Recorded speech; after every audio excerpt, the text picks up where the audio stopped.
Bom dia, meus irmãos, graça e paz. Amém. E você achou que ia ficar com o coraçãozinho, né?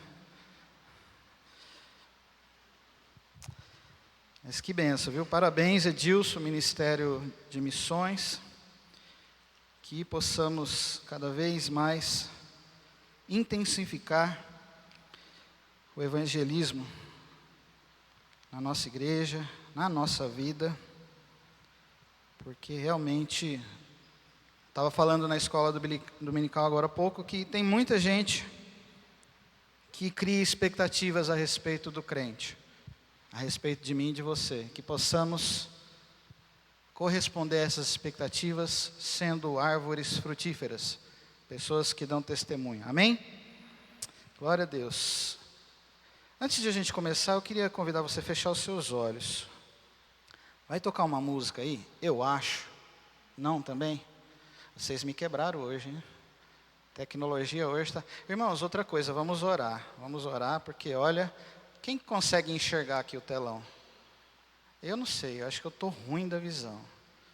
Não consigo ver nada. A gente precisa orar para Deus nos dar recursos, para a gente melhorar nosso visual. Mas vamos lá, feche seus olhos. Pai, eu quero te agradecer por cada vida que está aqui. Quero te agradecer porque esse é o momento que o Senhor separou para nós. Podemos meditar na Tua Palavra. Que o Teu Espírito Santo tenha livre acesso neste lugar, em cada coração aqui. Que possamos sair diferente de como chegamos.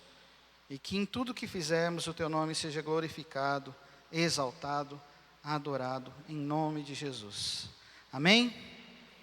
Amém. Queria saudar o Tiago, visitante, pela primeira vez aqui, né, Tiago? Seja bem-vindo. Depois, se você puder, no final do culto, dar um abraço nele. Evandro, meu chegado, meu considerado, era aqui da igreja. Faz muito tempo que não vem, está aqui retornando. Que bom te ver aqui, viu? Seja bem-vindo. O Rildo, que toda hora eu pergunto, cadê o Rildo? Cadê o Rildo? Grande Rildo. Aí ele ficou constrangido agora. Desculpa, irmãos, acho que geralmente eu constranjo as pessoas. Mas, irmãos, a palavra de hoje, ela também vai nos constranger, porque ela vem de encontro à nossa necessidade. E eu quero fazer uma leitura expositiva do texto de Romanos, da carta aos Romanos, capítulo 12. Romanos, capítulo 12.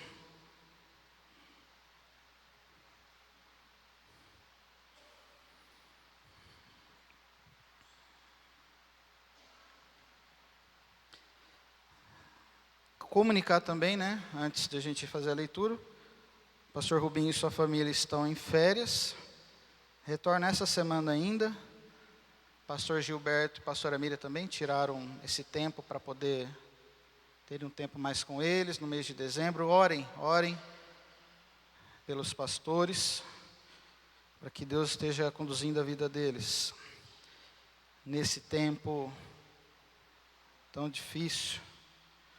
E esse tempo em que a gente precisa de paz. Se eu fosse dar um título aqui, eu fiquei em dúvida sobre alguns títulos. O primeiro título que eu queria dar para a nossa reflexão de hoje era: quer paz? Vá para a igreja. Isso é uma frase que eu ouvi num filme. Aquele filme de luta, de briga, não sei o quê. E o cara estava apanhando e o outro falou: você quer paz? Vai para a igreja então. Tipo assim, né? Querendo dizer que na igreja estaria tudo perfeito, tudo uma beleza. Depois um outro título que eu pensei, paz de Deus ou paz do diabo, é mais ou menos o que a gente vai falar, mas em resumo o título que eu fiquei pensando e que talvez a gente fale um pouco mais é a paz verdadeira e a paz ilusória. Existem duas pazes, não sei se é assim que fala no plural, mas existem dois conceitos que são trabalhados hoje no dia a dia. Existe uma paz que ela não tem entendimento, ela quebra com todo tipo de argumento, ela vem de Deus, não dá para a gente explicar que paz é essa. Por mais que eu tente aqui ler a Bíblia e falar sobre essa paz, é algo muito particular de Deus para com cada um de nós. Só quando a gente tem essa paz dentro de nós é que a gente compreende o que é que Deus está fazendo. Mas tem uma paz que é ilusória. É aquela que aparentemente está tudo bem, mas não está. É aquela que gera um ambiente de falsa segurança. E é sobre isso que eu quero falar hoje, baseado nesse texto de Romanos. Embora seja um texto que talvez fale muitas outras coisas, mas ele trouxe para mim algo bem particular sobre essa paz. E o que corroborou com essa leitura foi um livro de Charles Spurgeon, que chama A Paz do Diabo, onde ele retrata ali todas as nuances que o inimigo tem trazido no meio do povo de Deus, inclusive, no meio de pessoas, de modo geral, trazendo uma falsa sensação de que fique do jeito que você está, relaxa, ouve um reggae, vai dar tudo bem, vai dar tudo certo. Mas não é bem assim. Eu acho que o que o Edilson falou aqui é algo que eu e você precisamos estar em oração sempre, meditando nisso sempre. Afinal de contas, os dias não têm sido fáceis. As coisas parecem que cada vez estão ficando mais difíceis. Aí, se de repente você é do tipo muito otimista, você fala, não, não é assim, mas com Deus está tudo beleza. Sim, eu creio nisso. Mas eu quero ver o quanto de nós somos firmes até o final, até o último dia. Ou quantos de nós, de repente, no meio da caminhada desanima, sai, não quer mais saber de nada. E é sobre isso que esse texto trata um pouco, é o que eu quero falar. Primeira leitura dele, Romanos 12, capítulo 1 e 2, diz assim: Rogo-vos, pois, irmãos, pelas misericórdias de Deus, que apresentei os vossos corpos por sacrifício vivo, santo e agradável a Deus, que é o quê? Vosso culto racional. E não vos conformeis com este século, mas transformai-vos pela renovação da vossa mente, para que experimenteis qual seja a boa, agradável e perfeita vontade de Deus. Paulo, quando ele começa a trazer esses dois versículos aqui, nesse capítulo 12, ele está nos trazendo, está nos começando a dar um conceito muito importante do que significa ter essa paz dentro de nós. Essa paz que é verdadeira. Mas antes de eu falar dessa paz, eu escrevi alguns textos aqui, eu queria que você prestasse bem atenção. Quando a gente lê lá em Lucas 11, 21, tem um versículo que diz assim: quando um homem forte e armado mantém seu palácio, seus bens estão em paz. Mas no versículo Salmo 29, capítulo 29, versículo 11 de Salmo, o salmista está dizendo assim: o Senhor dará força ao seu povo, o Senhor abençoará seu povo com paz. A paz entre todas as coisas é uma condição muito desejada.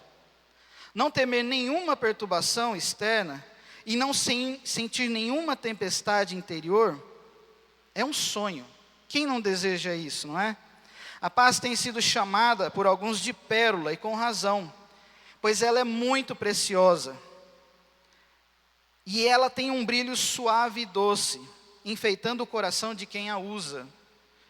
E de fato, uma pérola de grande valor é, para aquele que possui, um tesouro inestimável.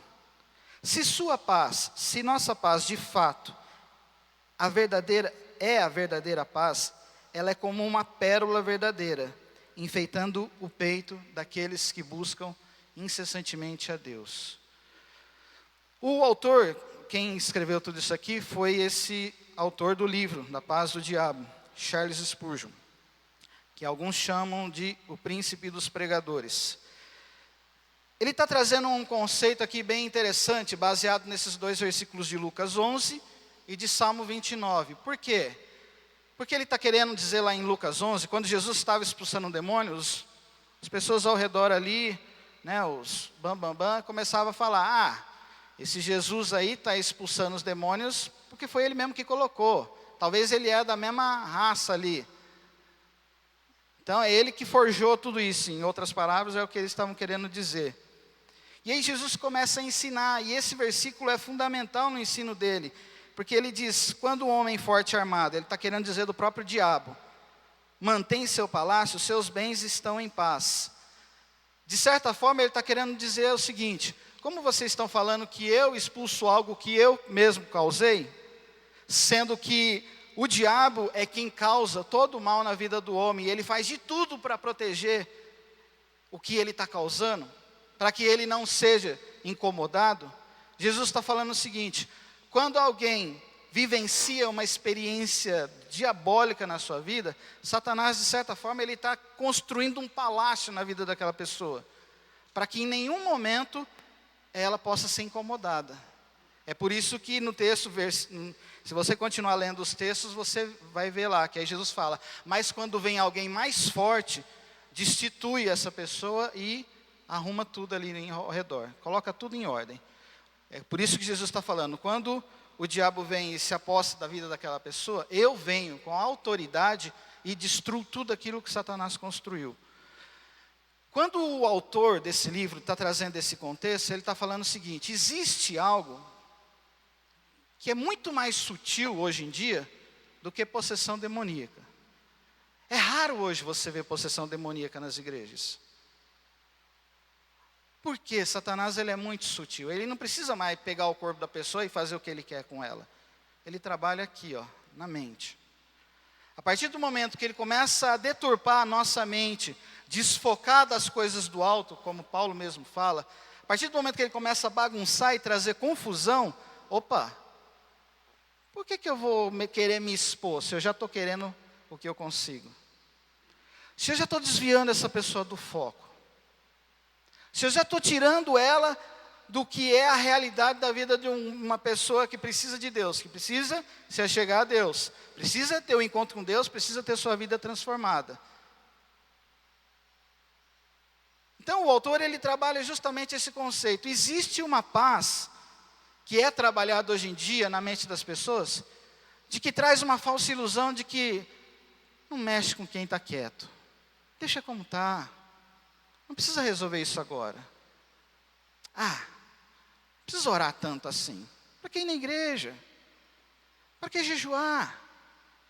Para que pagar o preço? Por que ser fiel? Então, o diabo, ele trabalha isso na mente das pessoas. E, meu irmão, ele começa a trabalhar num ponto em que a pessoa começa a duvidar da sua própria fé. Não, mas eu sou cristão, eu estou em paz. Que paz é essa? Vamos perguntar para nós mesmos nessa manhã. Que paz é essa a qual nós declaramos ou que nós pregamos? É uma paz efetivamente verdadeira? É de fato de verdade? Ou é uma paz ilusória? Ele continua dizendo assim: paz e descanso são dois nomes para uma flor que começa a desabrochar na terra, mas só se encontra desabrochada no céu. No entanto, mesmo que o leve perfume ou fragrância da flor fechada excita nosso forte desejo, gentilmente o Salvador nos atrai para si, por aquele doce chamado: vinde a mim, todos os que estáis cansados e sobrecarregados, e eu vos aliviarei. Quanto mais uma coisa é buscada, mais a necessidade de cautela, para que você não seja enganado por imitações básicas dela.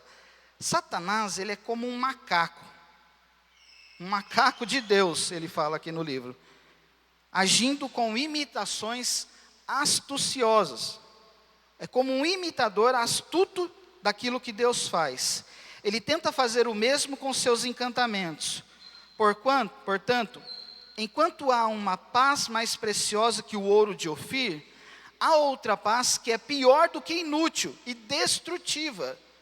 Quando uma alma é carregada nas águas dessa falsa paz, seu caso não tem esperança até que a paz se esgote e a alma fique encalhada em alto desespero. Que eu e você possamos discernir a falsificação e rejeitá-la com indignação. Que eu e você encontremos a verdadeira paz aos pés do príncipe da paz.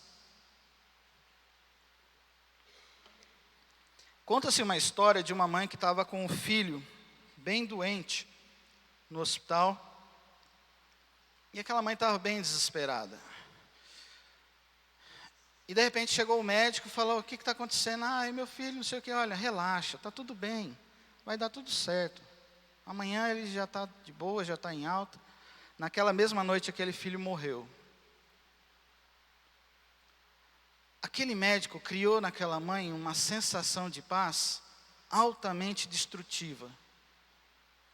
Era um momento onde ela foi até o ápice da fé, da credulidade, onde achando que, o médico falou isso, então vai dar tudo certo. E de repente, naquela mesma noite, o filho veio a óbito. Aquela mãe desandou, desacreditou da vida, desacreditou de tudo. Muita gente tenta pregar uma falsa paz, dizendo coisas que não foi Deus quem disse. Eu tenho muito medo quando eu ouço alguém dizer: Deus me disse isso.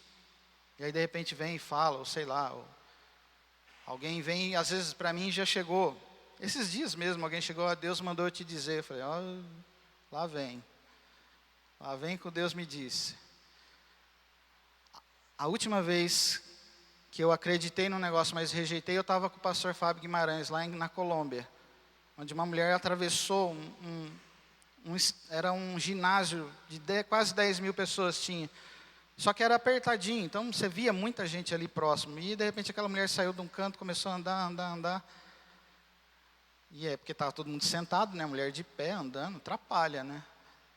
Para quem tem TDAH, então, o negócio fica, meu Deus, né? O mundo está caindo quando alguém se move, né? E aí aquela mulher chegou para mim e para o Fábio, ela falou: tu nombre não, mas se chamará Fábio, mas se chamará Paulo. Aí o Fábio olhou assim, assustado, né? Paulo? Aí ela olhou para mim: e tu verás demônio a partir de hoje. Eu falei: eu, hein? Aí na hora que eu falei: irmã, desculpa, mas eu não quero ver demônio, não. Não quero ver anjo, não quero ver demônio, não quero ver nada disso. Eu só quero ter discernimento. E o Fábio na mesma hora falou: também, meu nome é Fábio. Deus me deu esse nome e lá no céu ele muda. Não preciso ficar mudando o nome. Existe um sentimento de que as pessoas querem trazer algo que agrade os outros. Existe uma ideia de que, eu vou falar aquilo para poder deixar a pessoa bem. Isso é um perigo que o inimigo tem trazido nos nossos dias. Talvez existam pregações que te tragam um conceito de que, venha como está. Venha do jeito que você está. Deus, Ele vai te aceitar assim. Deus, Ele te ama. Meu irmão, se não houver arrependimento, não tem mudança. E é aí que eu entro no primeiro aspecto dessa mensagem, dessa reflexão. Como que eu vou contemplar essa paz que vem de Deus? Como discernir a verdadeira paz e essa paz ilusória? E o primeiro aspecto que eu trouxe aqui é justamente a paz começa com uma vida rendida a Deus, que nós acabamos de ler nos versículos 1 e 2. As palavras que Paulo trouxe aqui: sacrifício vivo, não se moldar ao mundo, transformar a nossa mente. Tudo isso tem a ver com algo que precisa ser gerado dentro de nós. Como que eu vou viver uma paz verdadeira se eu não tenho uma conversão verdadeira? Como eu vou falar que eu estou em paz se eu não recebi o príncipe da paz na minha vida? Se eu não vivo segundo as orientações do Espírito Santo? Como eu vou falar em paz se eu não ouço a sua voz? Como eu vou falar em paz se a minha mente ainda é cauterizada com as coisas do diabo? Não tem nexo. Então, quando eu ouço alguém falando, está tudo em paz, e essa pessoa está totalmente fora dos padrões divinos, primeira coisa que eu penso: é uma paz ilusória, é uma falsa paz. Ela quer acreditar que aquilo ali é a melhor coisa do mundo, mas não é. A verdadeira paz começa quando há uma rendição, quando há uma entrega, quando há um oferecimento daquilo que eu sou para aquilo que Ele é. Quando há um despertar em mim, dizendo: Senhor, eu não sou nada, mas o Senhor é tudo na minha vida. Eu não consigo sozinho se o Senhor não estiver comigo. Não existe paz verdadeira sem rendição. A paz não nasce quando tudo melhora ao seu redor, mas quando Deus transforma aqui dentro. Quando há uma metanoia, é uma palavra aí, eu não sei se é grega, se é sei lá o quê, mas essa mudança de mente precisa acontecer na vida do crente. Porque senão ele vive uma paz que é ilusória. E viver nessa paz é algo muito perigoso. Porque você se torna frio, você se torna insensível. É como se você não estivesse nesse mundo, alguém te beliscasse e você, Não aconteceu nada. A paz, ela não é uma fuga, como também a paz não é ausência de guerra. A paz é a presença de Deus reinando na minha vida.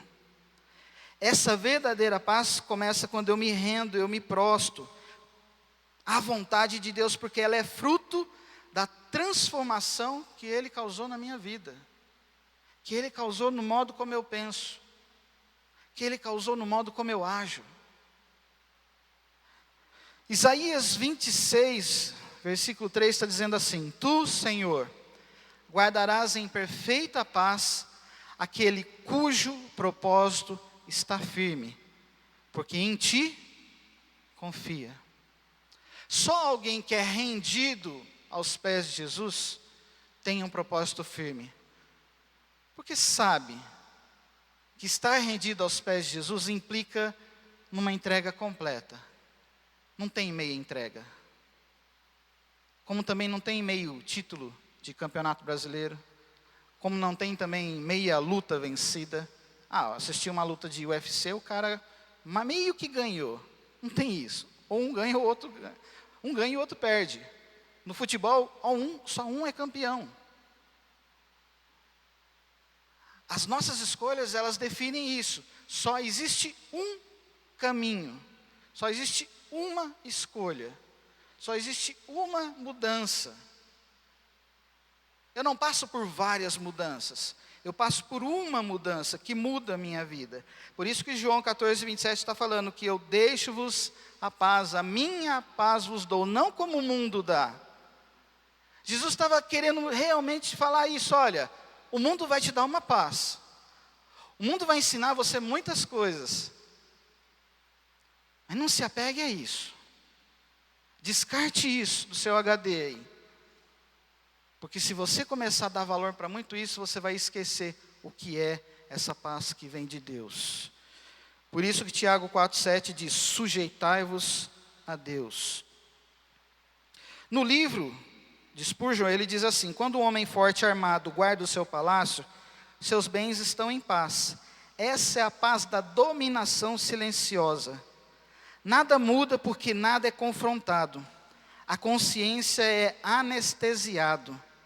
Ele diz assim: a paz do diabo mantém o coração intacto do jeito que está. A paz de Deus começa quebrando resistências internas. Onde não há metanoia, só existe tranquilidade aparente. E ele fala aqui que a paz verdadeira só vem de Deus, enquanto a paz do diabo é uma ilusão. Aí é que eu acho que eu repeti.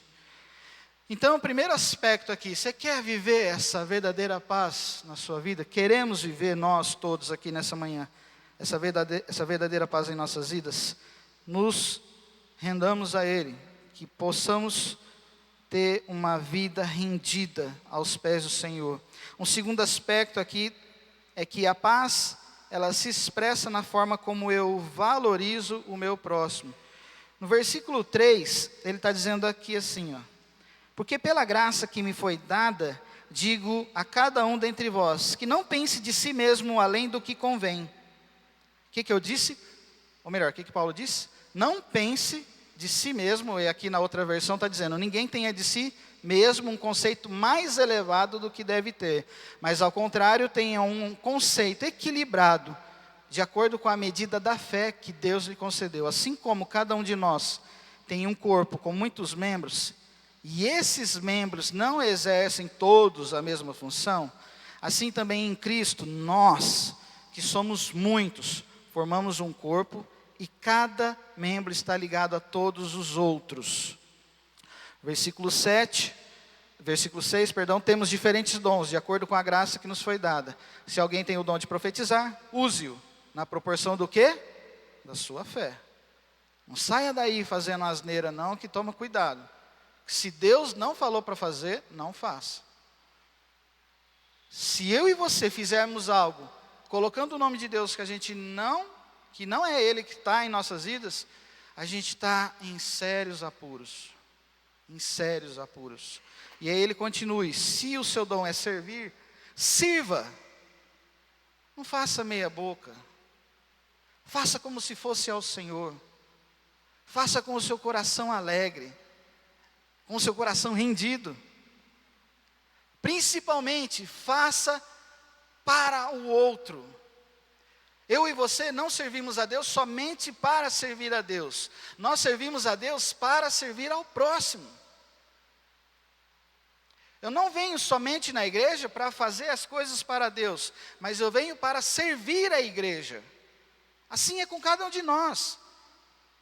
Eu não arrumo o som, eu não toco, eu não limpo, eu não fico na porta somente para Deus, mas eu faço por causa de pessoas. O evangelho verdadeiro é esse, ele é centrado naquele que é o autor e consumador da fé, mas ele também é direcionado àquele que está ao meu redor. Se é dar ânimo, que assim faça. Irmãos, como a gente precisa de gente que dê ânimo. Eu estou precisando de ânimo, se alguém quiser me animar, eu sempre preciso. Por natureza eu sou meio melancólico, então qualquer coisinha, ó céu, só uma vida. Então sempre eu estou precisando de ânimo. Se você tem um dom de ânimo, tem muita gente que está precisando ser animada. Tem muita gente que não está aqui hoje, que talvez esteja desanimado. É lógico, tem muita gente que de repente está viajando. Ou sei lá. Eu ia falar, esse friozinho gostoso para ficar em casa, está um calor. Não tem nada a menos que a pessoa tenha um ar-condicionado no 15 lá, ou no 14, né? Se é contribuir, que contribua generosamente. Você é do tipo de pessoa que contribui e fica esperando relatório? Deixa eu ver. Essa lâmpada aqui, não sei o quê. Não estou dizendo que isso não deva ocorrer. Mas a nossa generosidade vai além das nossas cobranças. Porque a gente está fazendo isso com alegria, com gratidão. Com um coração extremamente generoso e derramado por tudo aquilo que Deus tem feito a nós. E aí ele continua, se é exercer liderança, que exerça com zelo. E se é mostrar misericórdia, que o faça com alegria. E de manhã a gente estava falando na escola bíblica sobre essa liderança também, né? Numa analogia com árvores também. De qualquer forma, ou de certa forma, todos nós exercemos lideranças de algum modo. Seja pela influência, seja pelo... Às vezes você tem o dom de liderar mesmo, é nato isso em alguns, que nasceram para liderar. Principalmente esposa. Esposa nasceu para liderar. Nunca vi dar tanto comando assim e a gente obedecer regradinho. De vez em quando, né, lógico. Se é exercer misericórdia, que o faça com alegria. Tem muita gente também precisando desse nosso abraço de misericórdia. Às vezes o que a gente mais faz é jogar pedra, é acusar, é questionar, é invalidar o outro. Isso não é paz. Tudo que eu estou trazendo aqui é para você entender que existe uma paz que finge que está tudo bem. Eu não gosto muito daquele irmão ou daquela irmã, daquele pastor, porque ele não prega do jeito que eu prego. Ou eu estou com o meu coração a ponto de considerar sempre o outro superior a mim mesmo. Como que está a nossa condição em valorizar o nosso próximo? Afinal de contas, a Bíblia fala, como eu posso dizer que eu amo a Deus se eu não o vejo? Mas eu amar, melhor, como eu posso dizer que eu posso amar quem eu não vejo e não amar quem eu vejo? 1 João 3 alguma coisa. Depois você abre a Bíblia e lê lá. Aprende a ler a Bíblia aí também. A questão é o seguinte, a gente fala que ama a Deus, mas não ama o próximo. Não está desconexo isso? A verdadeira paz faz eu olhar para a pessoa que está do meu lado, enxergar o coração dela e valorizar ela pelo que ela é, não pelo que ela tem. Eu estava falando na escola bíblica que eu tenho trabalhado muito com terapia de casal no consultório. E a coisa que mais falta no casamento é um considerar o outro como superior a si mesmo. A maior briga é, eu faço isso, eu faço aquilo, ele não faz nada. Eu faço isso aqui, eu faço isso aqui, ela não reconhece, ela não faz nada. E é sempre um jogo de empurra, uma briga. Eu falo, peraí, é porque eu quero ser feliz. Quando a pessoa fala isso, eu quero ser feliz, eu falo, não. Para tudo. A gente não casa para ser feliz, a gente casa para fazer o outro feliz. Viu, jovens, vocês vão casar daqui a pouco. Se você quer ser feliz, pode parar agora, para tudo. Vai para o shopping, vai fazer compra, vai para o cinema. Agora, se você quer casar para fazer o outro feliz, essa é a ideia. Esse é o conceito. Esse é o valor. Valorize a pessoa que está do seu lado. É por isso que os textos que nós lemos aqui, ele está falando sobre humildade, sobre reconhecer dons, sobre ser corpo, somos um. A paz nasce na humildade e cresce na unidade. Saber que eu não sou nada sem a pessoa que está do meu lado. Eu não seria pastor se a igreja, lá em 2003, eu acho, não tivesse me validado naquele culto para ser pastor da igreja. A primeira validação foi em 2003. Foi quando a igreja se reuniu, todos juntos, a gente era ali no ângulo, ali na José Paulino. Toda a igreja se reuniu, estendeu as mãos, e naquele dia, estenderam as mãos na minha vida e na vida de outros pastores e falaram, nós validamos vocês como pastores da Pedra Viva. Se não tivesse ouvido essa validação, talvez o seminário que eu fiz depois de muito tempo, validaria, mas não faria efeito.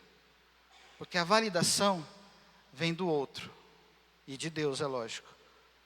Não vem dos meus talentos, não vem da minha capacidade.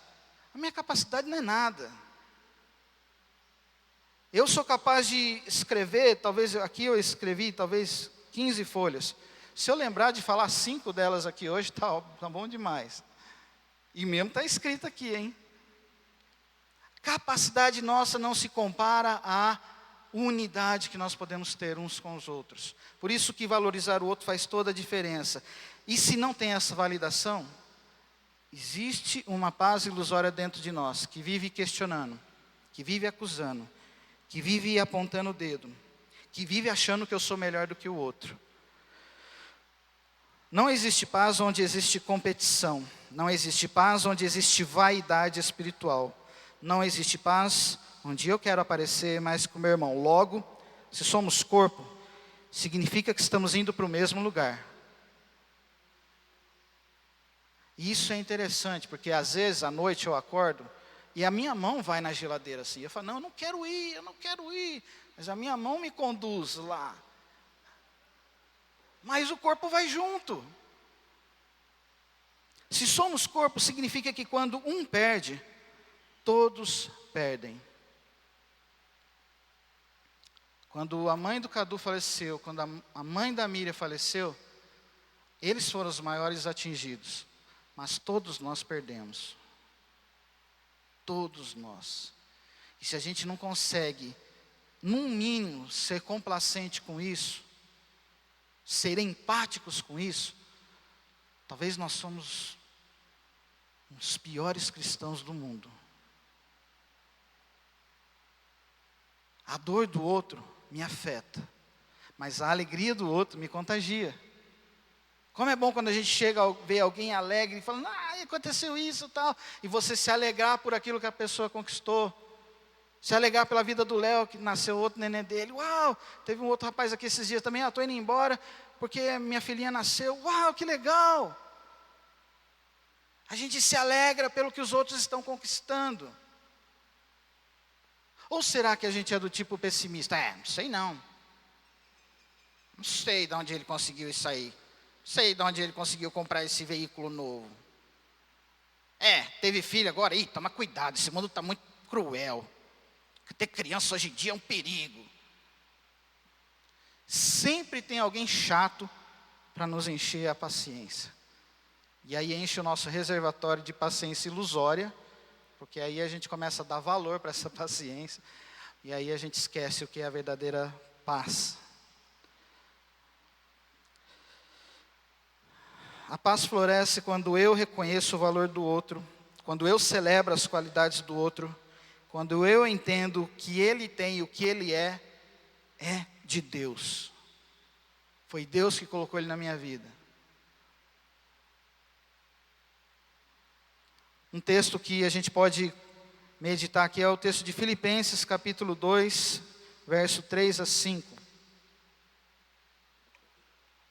Nada façam por ambição egoísta ou por vaidade, mas humildemente considere os outros superiores a vocês mesmos. Cada um cuide não somente dos seus interesses, mas também dos interesses dos outros. Seja a atitude de vocês a mesma atitude de Cristo Jesus. E aqui eu acho que esse texto ele fala muito mais do que o que a gente está lendo. Porque ter a mesma atitude de Cristo Jesus, talvez é eu me entregar pelo outro.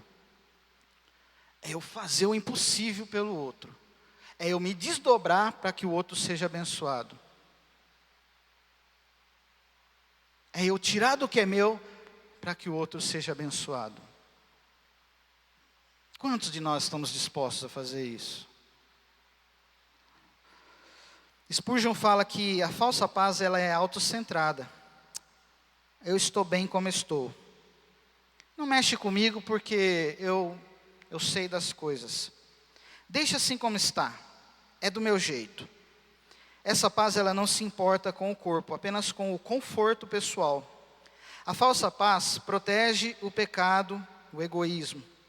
A verdadeira paz, ela protege o coração e me leva a uma vida de santidade.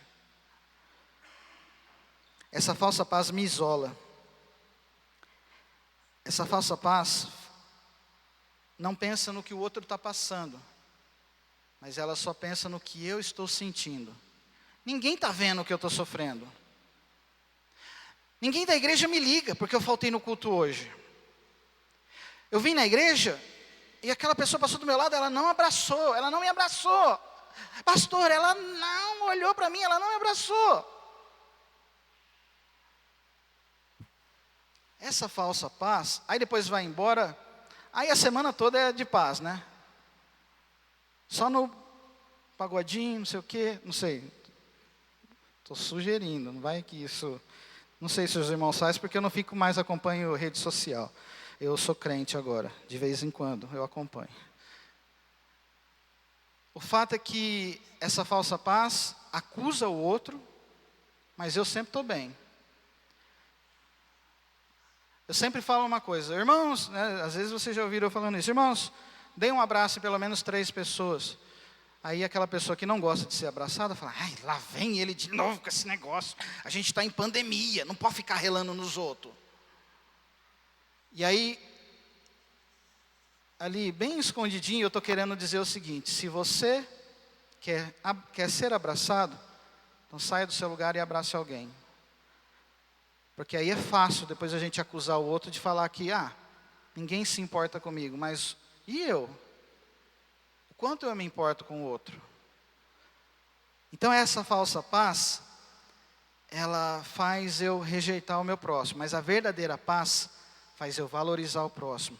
O terceiro aspecto aqui é que a paz, ela depende de um coração tratado. Eu coloquei entre parênteses que eu tinha escrito exige.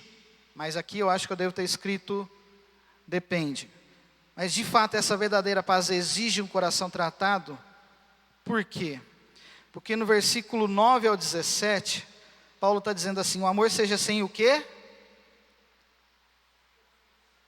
O amor seja sem o quê? Hipocrisia. Ah, desculpa, vocês estão lendo aqui, né? O amor deve ser sincero. Odeie o que é mal. Apegue-se ao que é bom. Dediquem-se uns aos outros com amor fraternal. Prefiram dar honra aos outros mais do que a vocês. Talvez você lendo aqui, você está pensando, ainda continua sendo valorização ao próximo. Quando ele está falando que o amor deve ser sincero, é porque o amor deve brotar de um coração sincero. O coração que não é sincero, o coração que não é tratado, o coração que não é curado, ele finge uma falsa sinceridade. Ele finge um estado de aparência, para depois ele malhar o outro. Ou ele finge um estado de falsa paz ali, para depois ele cair na desgraça e se angustiar cada vez mais. Esse amor que não é tratado não consegue aceitar o outro. Esse coração que não é tratado não consegue enxergar Deus nos mínimos detalhes. Esse coração que não é tratado não consegue se arrepender, porque está cheio de dor, porque está cheio de mágoa. Ele continua, nunca falte a vocês o zelo. Coração tratado significa um coração zeloso. O que eu estou assistindo ultimamente? O que eu estou falando ultimamente? Que palavras têm saído da minha boca? São palavras de bênção ou são palavras de maldição? Esses dias uma mãe chegou para mim, meu filho anda vendo, eu contei isso aqui na escola bíblica. Meu filho está tendo uns negócios estranhos, uns sonhos perturbadores, de alguma coisa que pega no pé dele e joga ele para o fundo, não sei o quê. Eu perguntei, o que seu filho anda assistindo? Ele assiste muito filme de terror. Aí você me quebra. Tudo que a gente assiste, de certa forma, influencia a nossa mente. E a gente vai dormir com aquilo na mente. Quanto mais coisa ruim eu e você assiste, mais isso vai nos perturbar.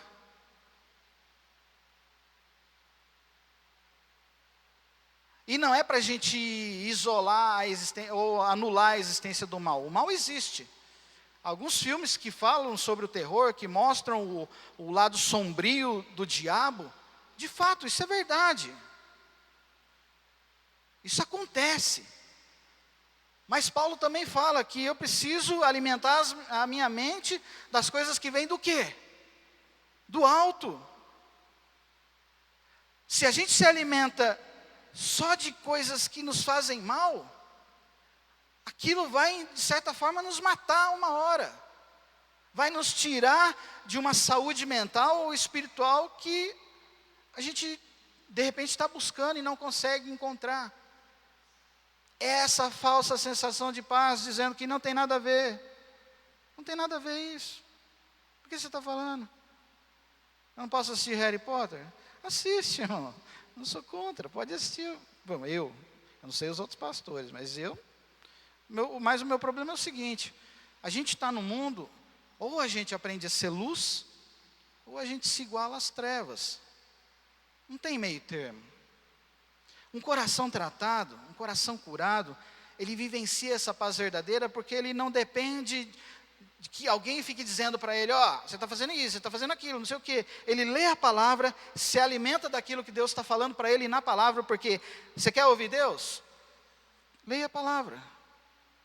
Tem muita gente que quer ouvir Deus, sei lá, ouvindo Roberto Carlos, sei lá, não sei, assistindo novela, ouvindo música, ajuda em algumas coisas, algumas coisas até ajuda. Mas só se ouve plenamente a voz de Deus quando a gente lê a palavra de Deus. É Ele falando comigo. E como é eu falando com Deus? É eu dobrando meus joelhos e orando a Ele.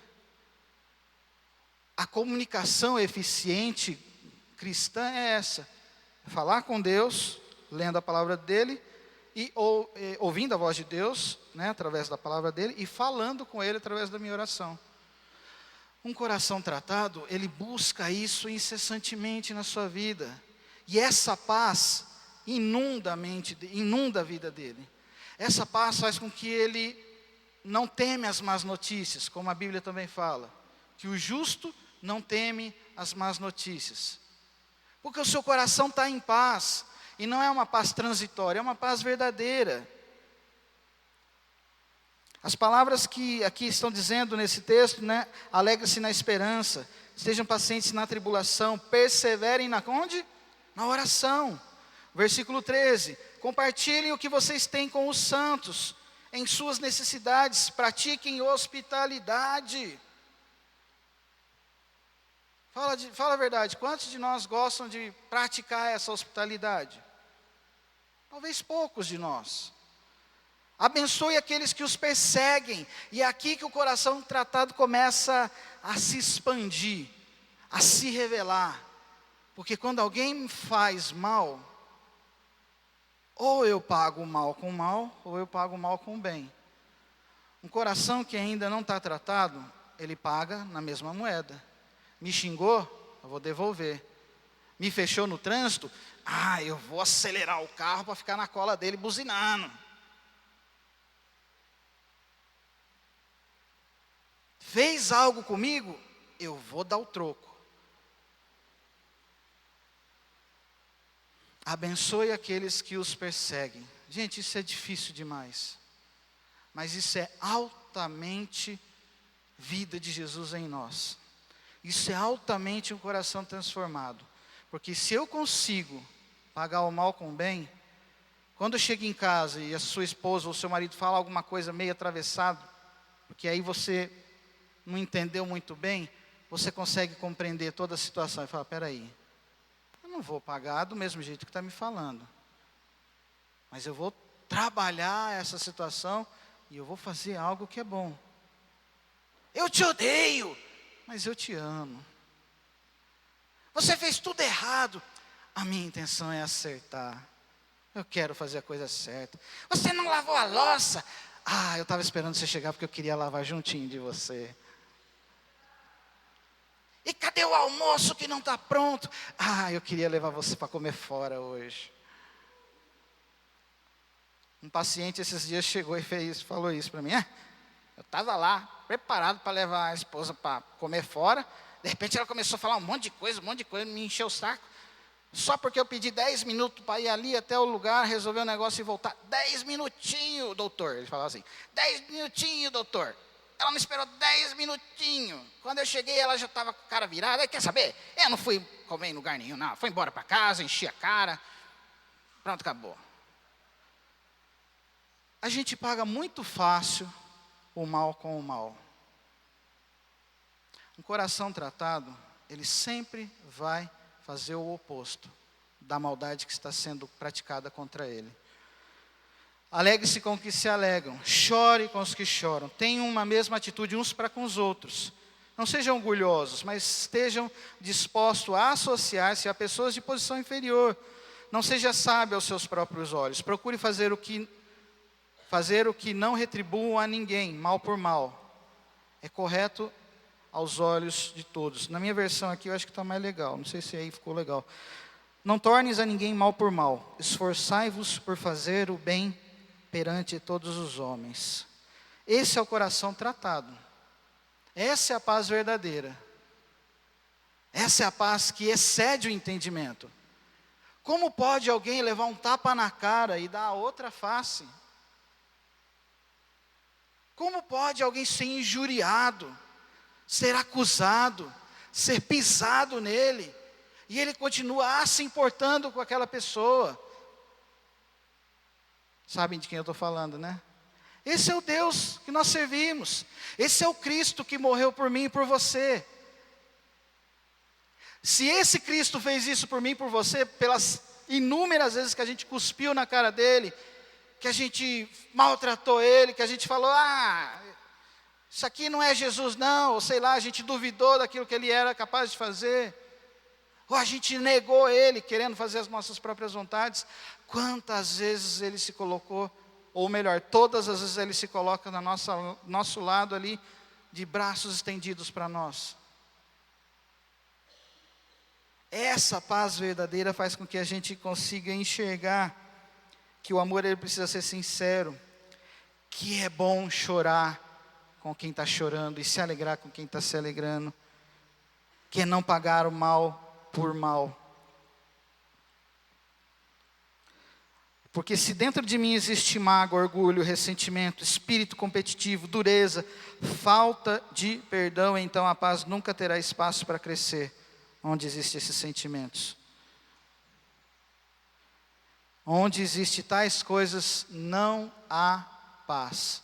Se tem falta de perdão dentro de mim, não venha falar para mim que você está em paz, não, porque você não está.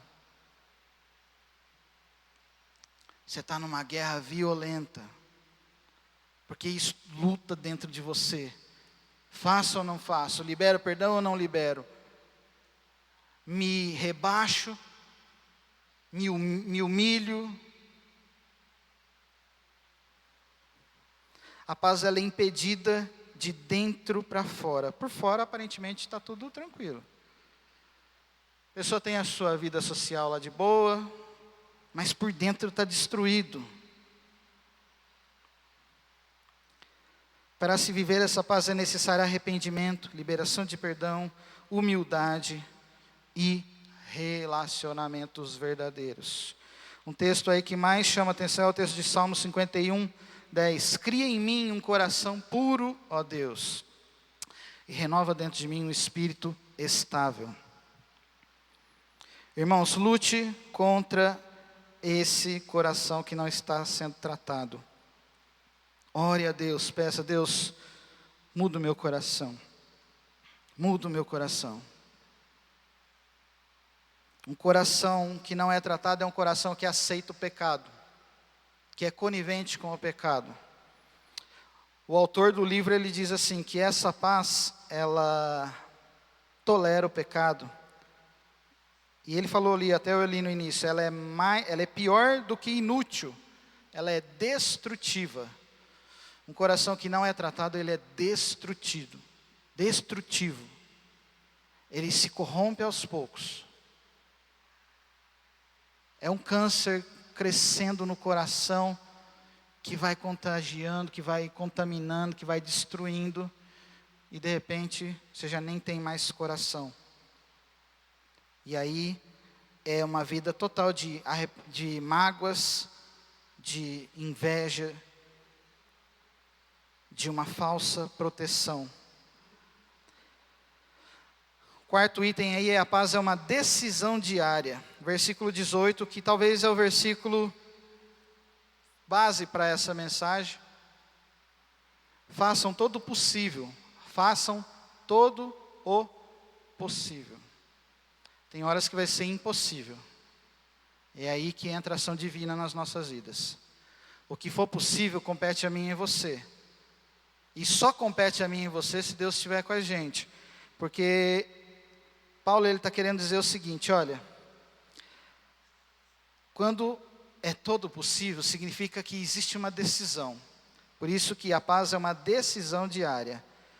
Enquanto for possível para mim, eu vou lutar para que isso aconteça.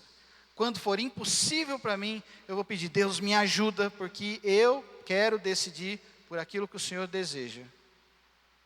Se for da nossa vontade, a gente não vai decidir nada. A gente não vai fazer nada, a gente vai fazer do nosso jeito. Por isso que eu escrevi aqui, que não depende só de mim, mas depende muito de mim. Nem sempre será possível, mas sempre será necessário tentar. Essa paz nem sempre vai ser possível diante de algumas situações, mas é necessário tentar todos os dias. Diante de situações que são talvez angustiantes, diante de um diagnóstico, diante de uma situação na empresa, diante de uma iminência de desemprego, diante de uma perseguição que alguém está fazendo contra a gente em algum local. Na ceia de Natal, com a sua família reunida, você vai precisar de muita paz, que excede todo entendimento. sempre haverá uma decisão a ser tomada. Todos os dias eu escolho não responder na carne, não alimentar a mágoa, não entrar em provocação, não escolher vingança, não agir por impulso, abaixar as minhas armas. Em vez de ficar apontando, eu recuar e falar: Senhor, a decisão é viver essa tua paz na minha vida. Hebreus 12:14 está falando o quê? Esforce-se para viver em paz com todos e para serem santos. Sem santidade ninguém verá a Deus. Então aqui o próprio autor está falando: esforcem-se, decidam isso diariamente, que a gente possa ter todo dia essa decisão de viver essa paz que é verdadeira. E por último, a paz vence o mal com o bem. Versículo 19 e 21.